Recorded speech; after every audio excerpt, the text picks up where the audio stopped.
ఒక పట్టుదల కమిట్మెంట్ మీకున్నంత మాలో ఎవరికి ఉండదు. ఎందుకంటే society is not easy on you. చిన్నప్పుడు ఎగతాళి చేసి ఉంటారు కదా,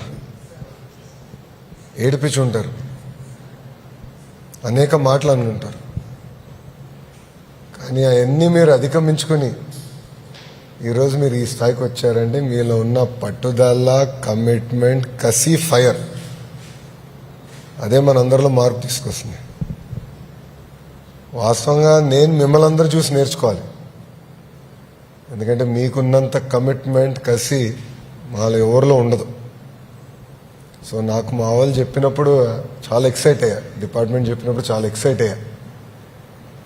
ఎందుకంటే మీకు కొన్ని ఆలోచనలు ఉన్నాయి, మిమ్మల్ని సపోర్ట్ చేయాలి, మిమ్మల్ని పుష్ చేయాలి. ప్రభుత్వం పైన ఉన్న బాధ్యత కూడా ఏంటంటే మీలాంటి యంగ్స్టర్స్ని ఐడెంటిఫై చేసి పుష్ చేస్తే సమాజంలో కూడా మార్పు వస్తుంది. గౌరవించాలి అనేది తెలియాలి. ఇది నాకు పర్సనల్ సబ్జెక్ట్. కారణం ఏంటంటే చాలామంది నాకు సైన్ లాంగ్వేజ్ చెప్పాను, కూర్చుని చెప్పండి. సైన్ లాంగ్వేజ్లో చెప్తారా? చెప్పండి. మరి ఇప్పటివరకు చెప్పేశారు.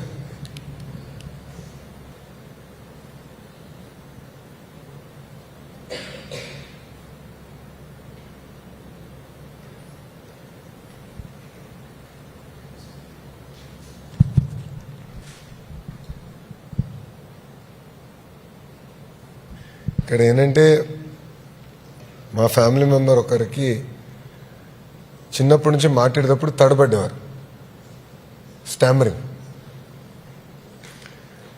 స్టామరింగ్ ఉన్నప్పుడు ఏంటంటే అతన్ని చాలామంది ఎగతాళి చేశారు. మా ఫ్యామిలీ మెంబర్, ఆ వ్యక్తి అమెరికాలో చదువుకునేవారు. అమెరికాలో చదువుకుని తిరిగి వచ్చిన తర్వాత ఎయిర్పోర్ట్లో కస్టమ్స్ ఆఫీసర్స్ ఉంటారు కదా, ఇమిగ్రేషన్ ఆఫీసర్స్, వాళ్ళప్పుడు నీకు ఇంత కూడా మాడతాం రాదా అని ఎగతాళి చేశారు. సో అప్పుడు నేను తెలుసుకున్నా మీరు ఎంత ఇబ్బంది పడతారు. Society is not kind. దేవుడు ప్రతి కుటుంబానికి ఒక ఛాలెంజ్ ఇస్తాడు, కానీ ఆ ఛాలెంజ్ని అధిగమించుకునే శక్తి కూడా దేవుడు మనకిస్తాడు. So all of you have that power. So నేను మిమ్మల్ని అందరినీ కోరేది, from government we are here to support. Rise beyond these challenges and you have the energy to conquer the world. ఈరోజు నేను ఎందుకు మీతో కూర్చొని మాట్లాడుతున్నానంటే సమాజంలో కూడా మిమ్మల్ని గౌరవించాలి, సొంత పిల్లల్ని చూసుకున్నట్టు మిమ్మల్ని చూసుకోవాల్సిన అవసరం ఉంది.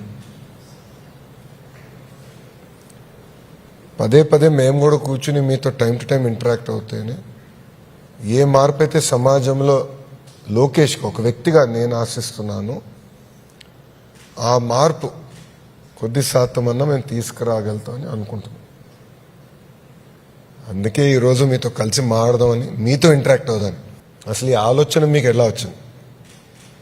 చేయాలని తప్పని ఎక్కడి నుంచి వచ్చింది? I want to hear from you. So ఎవరు మాడతారు ఫస్ట్? మాడతావా? మైకి నాన్న చెప్పమ్మా. నా పేరు విశ్వాస. నేను ఎన్టీఆర్ జిల్లా నుండి విజయవాడ రూరల్ మండలం వచ్చేసా. అంటే నేను ఇంటికాడ నుండి స్కూల్ నుండి ఇంటి దగ్గరికి ఉండేవాడిని, కానీ బయట ఫంక్షన్లకి వాటికి వెళ్ళేవాడిని కాస్త. ఎందుకు అందరూ నన్ను ఎక్కేస్తారు, ఏంట్రా నువ్వు ఇట్లా ఉన్నావు, అరే ఏంట్రా నువ్వేంట్రా ఇట్లా ఉన్నావు, అది అని ఎక్కించేవారు. నేను బాధపడేవాడిని సార్. బాధపడితే ఇంకా స్కూల్కి వెళ్ళేటప్పుడు ఇట్లా మా సంధ్యారాణి మేడం గారు ఇట్లా చెప్పారు, ఇట్లా అరే గుంటూరు దగ్గర నంబూరులో మీకు ఇట్లా అది ఎవరెస్ట్ బేస్ క్యాంప్కి సెలక్షన్లకి ఉన్నాయిరా, వెళ్ళరా అది అని చెప్పి.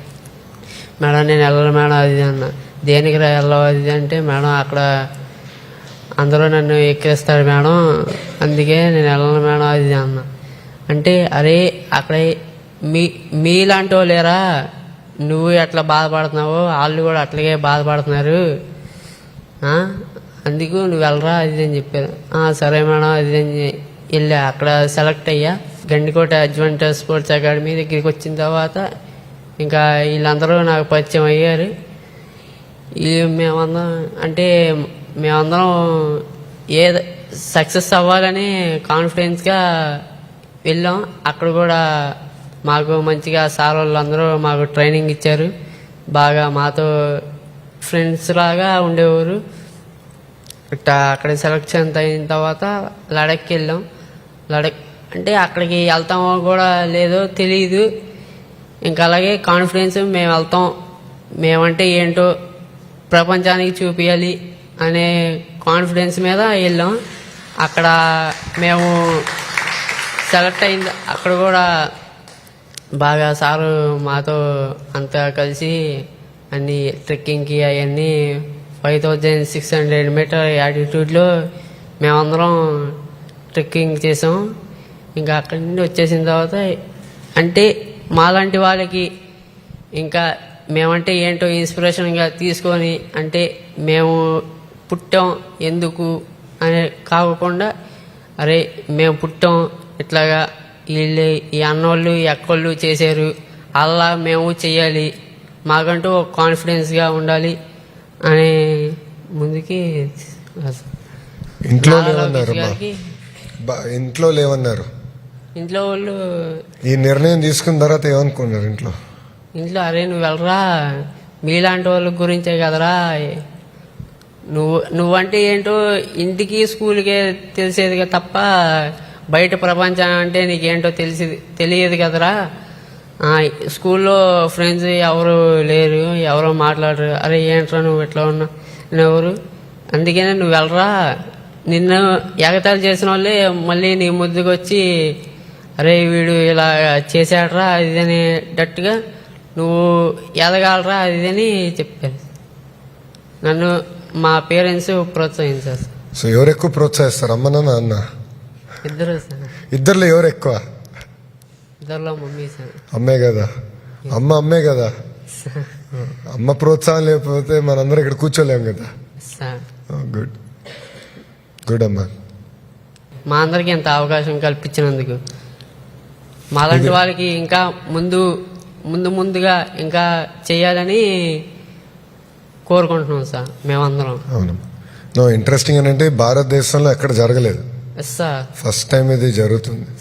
సో చాలా సిస్టమేటిక్ గా చేయాలనేది మా ఆలోచన. ఇది కేవలం వన్ టైం కాకుండా ఎవ్రీ ఇయర్ మనల్ని ఐడెంటిఫై చేసి ప్రోత్సహించాలనేది ప్రభుత్వ లక్ష్యం. వన్ టైం ప్రోగ్రామ్ అంటే ఈజీ, బట్ సిస్టంలో పెట్టి కంటిన్యూస్ గా మిమ్మల్ని ప్రోత్సహించాలనేది ప్రభుత్వం బాధ్యత.